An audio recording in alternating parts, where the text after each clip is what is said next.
Alright, this is going to be a short video. I don't have a lot of room on my computer, but I got 2 postcards that came in, and I actually have one care package going off to somebody. They don't know they're getting it. They may not necessarily watch my channel very often, but I was able to find their address, and I just said, you know what, I'm sending some stuff. So that'll be to a random person that you probably watch, but you will not, nobody will know who it is until they receive it. One of the things I found on my desk here was a space shuttle postcard here. I said, you know, what can I do with this? So I went to Star Tiger and typed in space shuttle, found all kinds of interesting people. I found somebody I have not written to. I will say, though, I couldn't find a really good address on Star Tiger for them, so I did a private address search and found something that looks pretty good, and I will give that one a shot. Somebody got them in person. A lot of the successes I saw on Star Tiger were in-person successes.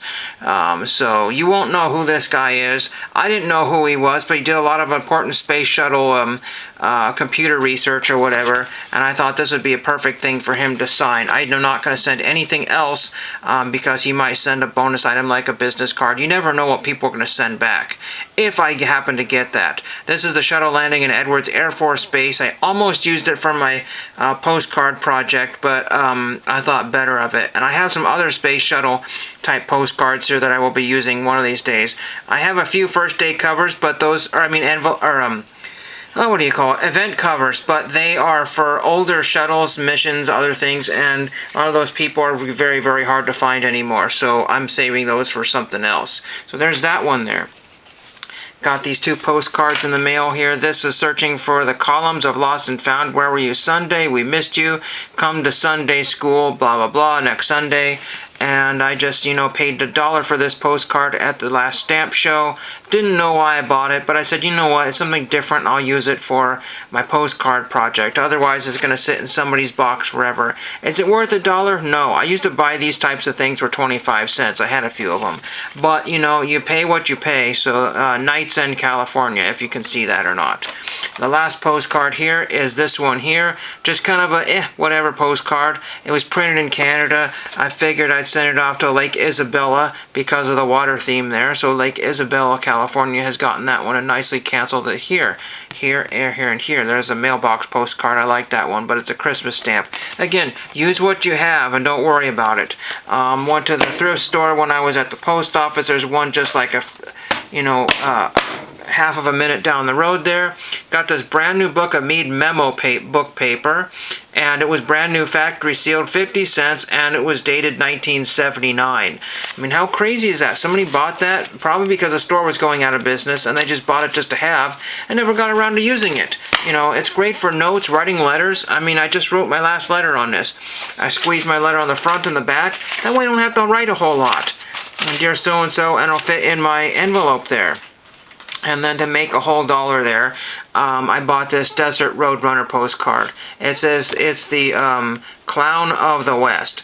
The Roadrunner is a Clown of the West. I know it says Arizona there, but it was published in Arizona, so I'll just cover that up, what have you. And I'll use that for my postcard project there. So it looks kind of like a cartoony, not even a real bird there, but I guess it's real, so kind of creepy looking bird there, but whatever. I wouldn't want to mess with the Roadrunner. I don't know. So there's that one there. But again, I did my research on my my NASA project. Now, for those of you that don't know, somebody got a NASA astronaut many years ago. The whole NASA project started when I was at a Goodwill store, and I found some NASA photographs laying on the floor. They were literally on the floor, and I got them just before they took the roll away. They were going to probably throw these in the trash. Some of them were in really good condition, some of them were not, but they were official NASA photographs that somebody got and requested or what have you, and they were printed by NASA, for NASA, or whatever, like something to that effect. Charles Bolden, you know, so I wrote to him, and he sent me a nice handwritten message on the thing. Congratulations, keep up your stamp collecting or something like that. It's framed.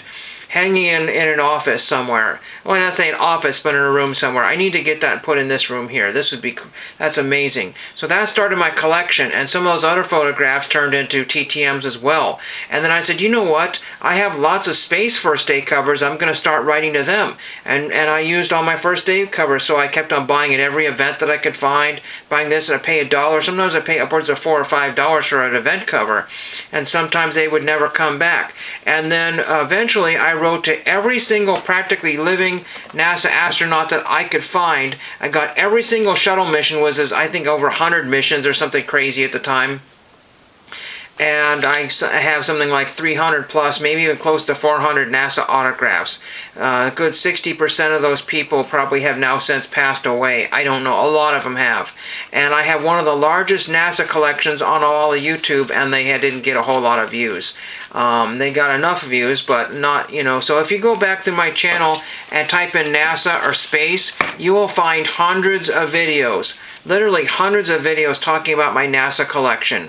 I don't know anybody else. Jeffrey Kite came close, and a couple other people would write to some of the easier astronauts. Jerry Griffin, Eugene Kranz was a good one. They would just write to some of the biggest names they could find that were free signers. There was another guy that signed a lot. Glenn Lunny was another one that signed when he may still be alive, I don't know. Milton Windler is another one. He's still alive, or supposedly still alive. I've gotten all those guys, but the ridiculous thing was all the first day covers, event covers I had to get. And I bought out one seller because he was $1 a piece. I bought almost everything he had. Every time I need covers, go to them. I buy some from Canada, what have you. It was just absolutely insane. So for me to have anything lying around that hasn't been used for my NASA project is absolutely astounding. So I'm going to send this one off to that secret project guy right there, see if that comes back. I should have asked for a business card. You never know what comes back. Sometimes I ask, do you have a business card, that sort of thing. But I'm just going to send this one item here. One of these days I will get back on my, and this might be the thing that gets me back into my NASA sends. That was my favorite thing. I would like to show you those projects, but the project got so massive and so insanely incomprehensible. Let me see if, hold on a second. I have a couple seconds here. I can find a NASA binder right here.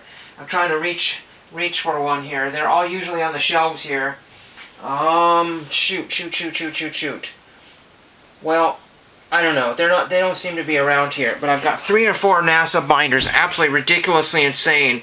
Like I said, I encourage anybody that does TTM, go to my channel and do a keyword search for space and NASA. You will just find a ridiculous amount of videos from me showing all the different people that you can get or could have gotten if you had taken the time to done a little bit of research. But again, do your research was our favorite slogan back in the day. All those people that did their research have now since left YouTube. And like I said, 50 cents for a packet of paper is pretty good in this day and age. 50 cents for a postcard's not terrible, but that's all I have for today. Hope you enjoyed that. Let me know what you're doing, what people you're working on, and thank you for watching.